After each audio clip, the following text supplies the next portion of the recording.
Hey everyone out there in cryptocurrency land. How you doing today? Today was a very interesting day in the cryptocurrency space.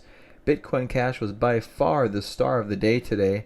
Pretty much ran all day long, all the way up to $800. Actually, I think I mentioned in my last video 800 as a target, and man, did it get there quick. I did not think it would get there that fast. So I took quite a bit out of this, and I'm pretty happy with the trade that I made. This is a daily chart of Bitcoin Cash versus the tether, the US dollar tether. So it's priced in dollars here. And as we see upon the split of Bitcoin to Bitcoin Cash, spiked way up to 1,500 bucks, came back down, consolidated, went sideways. Really nice sideways movement, very low volume, which is something you always want to see. And you typically see pops happen after these low volume periods. That's kind of something that people don't mention. People always mention look for volume, and that's paramount. But before you see the volume, you typically see little volume to no volume. Um, and that's true on all time frames. This is a daily chart. As you can see, we have basically 5 days with very little volume, and then boom, it just explodes out of 300 here. So let's dive in here and kind of see what we can see on the 2 hour. We'll even maybe dive into the 15 minute if we feel like it. So I had this triangle, this flag, this basic bull flag. If you're not familiar with a bull flag, it starts with an up thrust in price. It doesn't have to be one bar. It can be several bars. It can be gradual increase like this. So this could also be considered a bull flag. This is a bull flag. It's a form of a pennant, meaning a flat top and a wedge up. And then boom, broke right out of that. So I bought this thing at about $420. I think I walked through my Bitcoin Cash, my other Bitcoin Cash trade, and my loss that happened over here. So go ahead and watch that video. I won't bore you too much, but anyway, I ended up buying it here at about 420. Went to came up all the way up to 580 bucks. Came right back down, still holding it.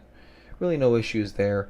Went to bed. Was down here, popped back up. It was fantastic. Went to work, and the thing started running like mad. Things started going from 520, and then really just spiked almost straight up. It did have these tails in here. I will dig down into the 15 minute because it was actually very constructive price action, and I'll show you that. And then we had this huge bar, which I don't think is the end of this move because the volume wasn't spectacular on this bar. So I think we will get another leg up, maybe tomorrow. I'm not sure, but I'm traveling tomorrow, so I'm probably going to stay cash, and I'm probably going to have to miss it. So let's get back to the 15-minute chart here.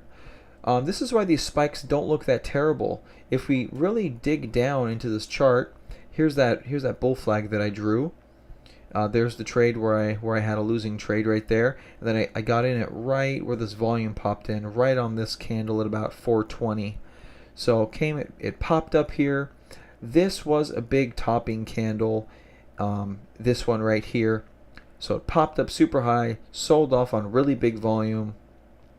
It wasn't that high though, considering this prior run up and the accumulation of all of these bars. So I wasn't super worried about this, basically due to that. Also because it just broke out of it broke out, had a base, and broke out again. You usually don't top that fast. It's going to take a couple of turns and a couple of runs before it finally tops, and it kind of did here at 800.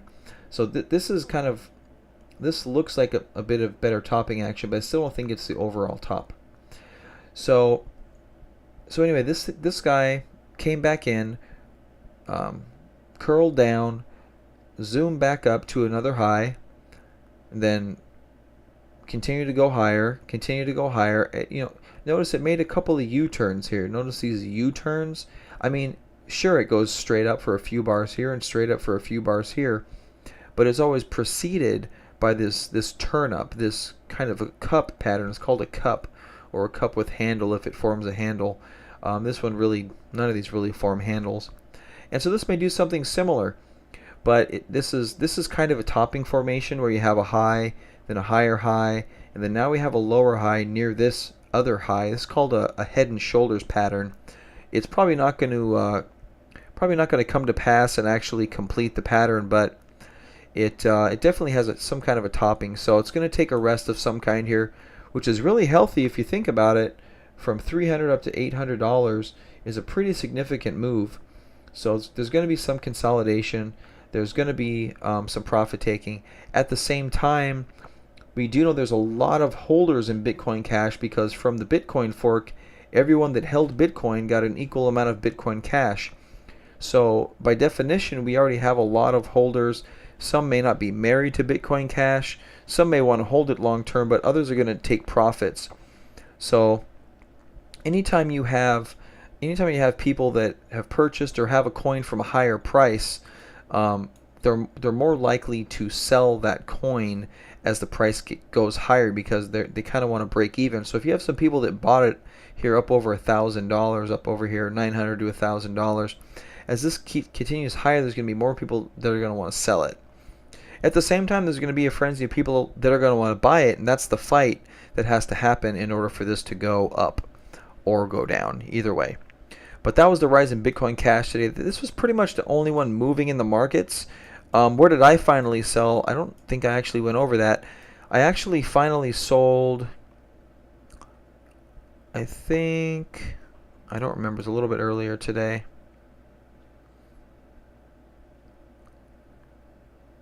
I sold over here, actually. I think I sold right about here.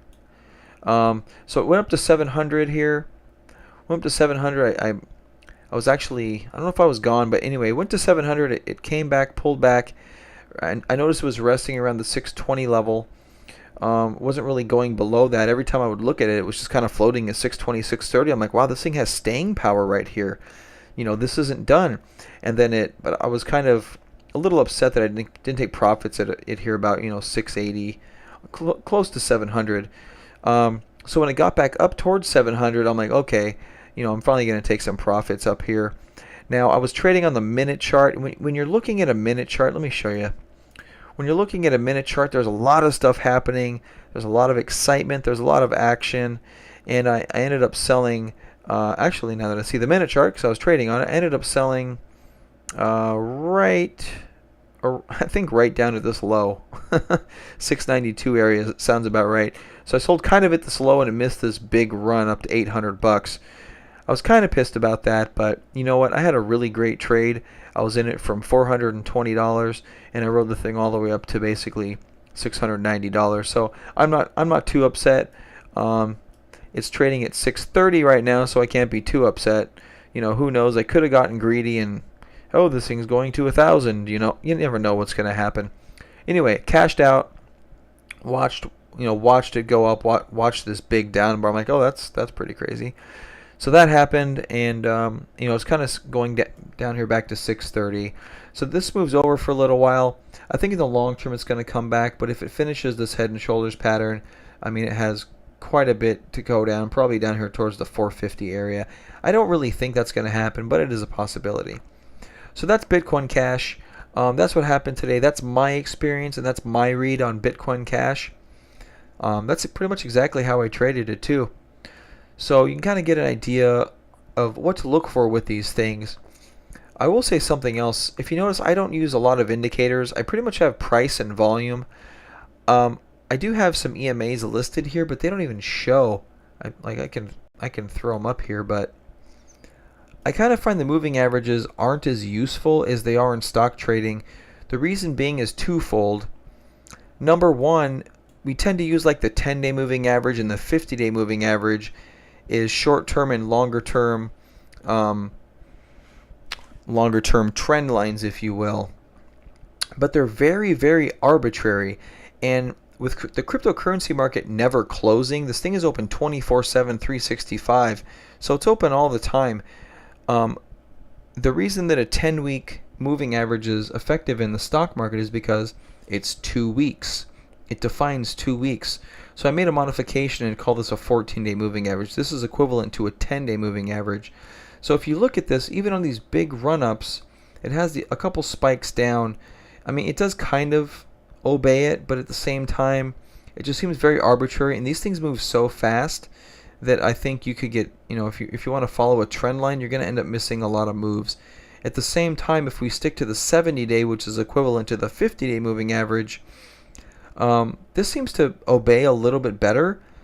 Again, at the same time, I just think it's really arbitrary, and I don't find it super helpful because no matter what time frame you put up here for a moving average, at some point it's going to be tested, it's going to be broken. So also, another reason being is a 50-day moving average on a 1-minute chart doesn't mean the same as a 50-day moving average on a 1-day chart on Wall Street. It just doesn't. It's different time frames, they mean different things, and there's no such thing as a 50-day moving average on a coin that's only been trading for 18 days. So that's why I don't trade with moving averages. I use price and volume. I don't even use relative strength, to be honest with you. If you can read the price and the volume by themselves, you're going to have an edge on other traders that find arbitrary systems to use. And I just find, at least for me, the less things I have to look at, the less, data points I have to deal with when making a decision, the better I tend to trade. Yeah, so here, yeah, look at this 50-day moving average. Or this is the 14-day moving average. Yeah, because we have 18 days worth of data. Look at that. So that's useless. That's completely useless. There we go. Anyway, so that's Bitcoin Cash. I think this has a lot more to run. It has a huge run here. Hopefully it consolidates until Monday so I can trade it again if it tends to break out. But so that's Bitcoin Cash. Any questions, comments, ask me. We don't have a lot of chat in these videos yet. I really would like to chat with you guys, know what you'd like to see, know what you're interested in. If you want me to cover a few more types of coins, if you like these in-depth trading walkthroughs, I don't mind doing those. I don't mind doing my top 20 reviews, which I may do next. And that's about it. So that's Bitcoin Cash. It was the only thing happening today. And there you go. Have a good day, guys.